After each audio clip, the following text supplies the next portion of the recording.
বাংলাদেশ জাতীয়তাবাদী নাগরিক পরিষদ নির্বাহী পরিষদের আলোচনা সভা সোমবার জাতীয় প্রেস ক্লাবের দ্বিতীয় তলায় নির্দলীয় নিরপেক্ষ সরকারের অধীনে নির্বাচন ও খালেদা জিয়ার নিঃশর্ত মুক্তির দাবিতে আলোচনা সভা অনুষ্ঠিত হয়। বাংলাদেশ জাতীয়তাবাদী নাগরিক পরিষদ কেন্দ্রীয় কমিটি এই আলোচনা সভার আয়োজন করে। আলোচনা সভায় সভাপতিত্ব করেন বাংলাদেশ জাতীয়তাবাদী নাগরিক পরিষদের প্রতিষ্ঠাতা সভাপতি ইঞ্জিনিয়ার মোহাম্মদ কামরুজ্জামান শামীম। আলোচনা সভায় প্রধান অতিথি হিসেবে উপস্থিত ছিলেন বিএনপির সিনিয়র যুগ্ম মহাসচিব রুহুল কবির রিজভী।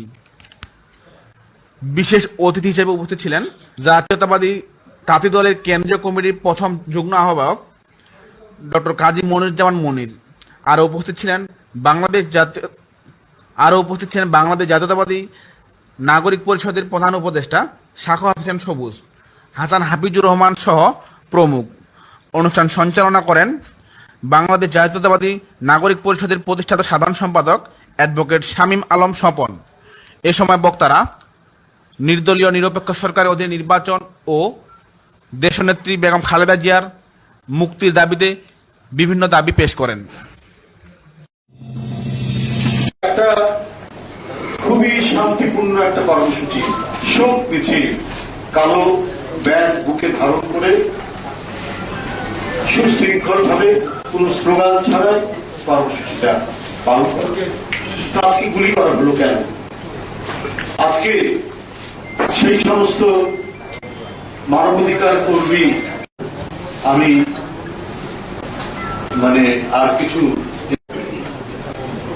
আমরা সেই অসত্যের বিরুদ্ধে, সেই মিথ্যার বিরুদ্ধে আমাদের সংগ্রাম, আমাদের উচ্চারণকে থামাতে পারব। উপস্থিত বন্ধুরা, আমরা সেই নিরন্তর সংগ্রামের মধ্যে দিয়ে এই সরকার একটা নাকি অপমান করতে চায়। আমরা মিশরের কায়রোতে দেখেছি তাহরিক স্কয়ারে বিচ্যুত করতে পারবেন না।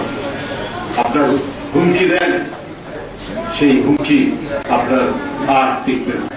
জনগণ যদি সাথে না থাকে, অবৈধ দুঃশাসন দীর্ঘদিন কায়েম করে রাখা যায় না। সরকারের অধীনে নির্বাচনকালে সর্বশেষ বাংলাদেশী নারী নেতৃত্ব ও গণতন্ত্র প্রহরী উদযাপন করতে পারি না। আমাদের অভিভাবক এখন প্রবাসী, আমরা প্রতিষ্ঠাবাসী উদযাপন করতে পারি না। আমার কলিজার অর্ধেক টুকরো গোলার ওই রহিম স্বৈরাচার বাংলা সরকারের গুলিতে নিহত হয়েছে।